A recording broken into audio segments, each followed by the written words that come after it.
Les 9 règles de Tim Minchin.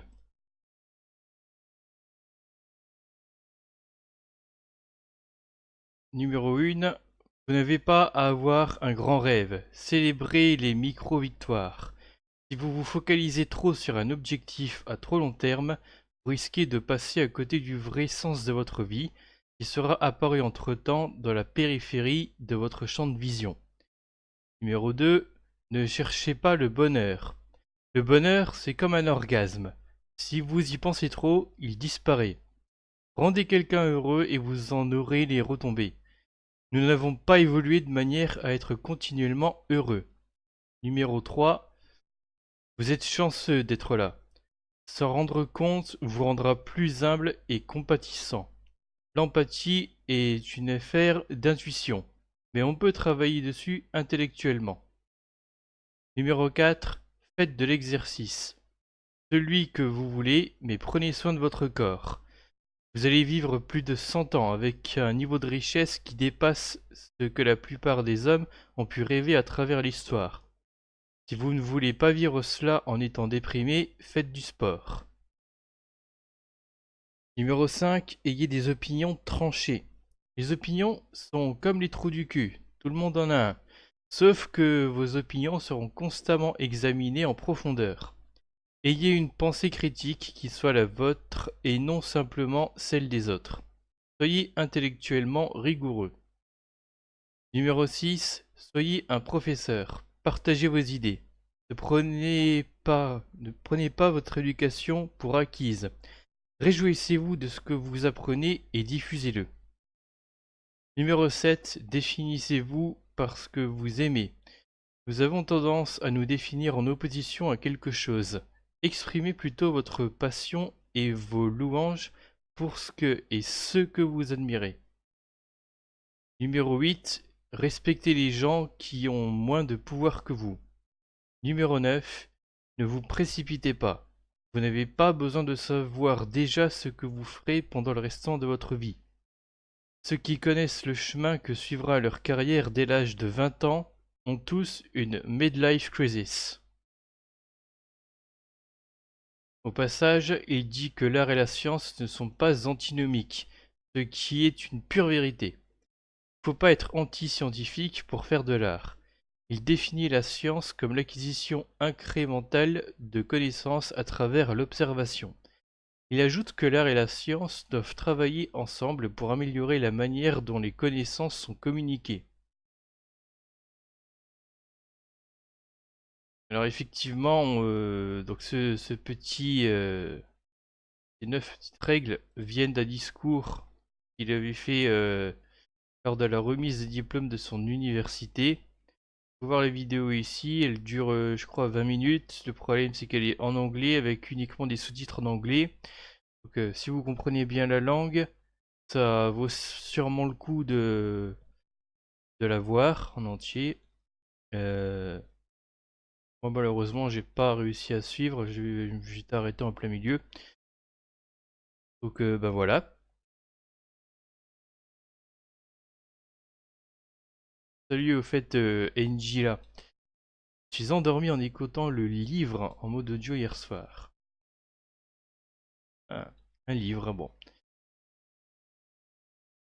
Donc sinon en fait ce team Minchin, c'est un chanteur aussi, enfin compositeur je crois. Il fait des spectacles, hein, comme ça. Et sa particularité, c'est que c'est un sceptique dans le sens rationalisme critique du terme, enfin slash zététique, tout ça. Euh, Athée, me semble-t-il, et du coup, il en parle dans ses chansons, quoi. Que lui est inspiré d'un livre.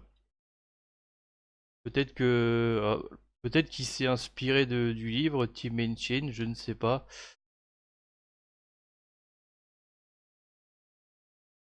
Je saurais pas dire. Voilà, donc En tout cas, donc à propos de Minchin, je mettrai deux liens vidéo en bonus dans la description de la rediff. Qui sont deux de ses chansons et les deux seules que j'ai trouvées sous-titrées en français en fait. Donc et en fait,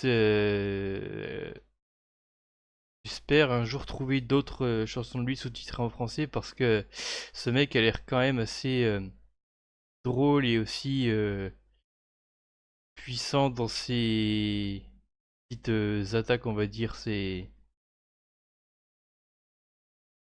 Donc il aime bien parler notamment de religion mais de manière critique, hein, et alors, je sais plus, je crois qu'il y avait un autre thème, mais bon voilà. Tout ce qui est les croyances, d'autres croyances en général. Ah bah d'ailleurs, ah bah oui, il y a aussi une de ses chansons qui a été adaptée en espèce de oui, petit dessin animé. Storm, The Animated Movie, bah ça aussi, je mettrai le lien. Donc voilà, il y a lui qui se retrouve confronté à une tenante par exemple, de l'homéopathie, de médecine pseudo-alternative. Donc ça, c'est assez sympa à voir. Je vous partagerai ça dans la description de la rediff. Voilà, voilà. C'est déjà tout pour moi. Ah oui, j'avais dit dans un précédent live que je ferais ça. Mais en fait, non, je ne pense pas que je le ferai en live, en public, parce que ça, c'est... Donc voilà, c'est une sorte de petit test pour, apparemment, pour savoir si on se tape le syndrome, enfin le phénomène de l'imposteur. Donc, retournez dans un précédent live où vous retrouvez le lien vers une vidéo qui en parle, hein, de ça. Et c'est le genre de test, on fait plutôt ça de son côté, quoi, hein. Donc c'est parce que c'est assez personnel comme truc. Voilà, j'ai souvent réussi un test ou accomplir une tâche que j'avais peur de ne pas y arriver. Selon nous, c'est pas du tout vrai, rarement, parfois, souvent très vrai. Vous voyez le genre de truc. Donc je pense pas que je le ferai en live ou en public.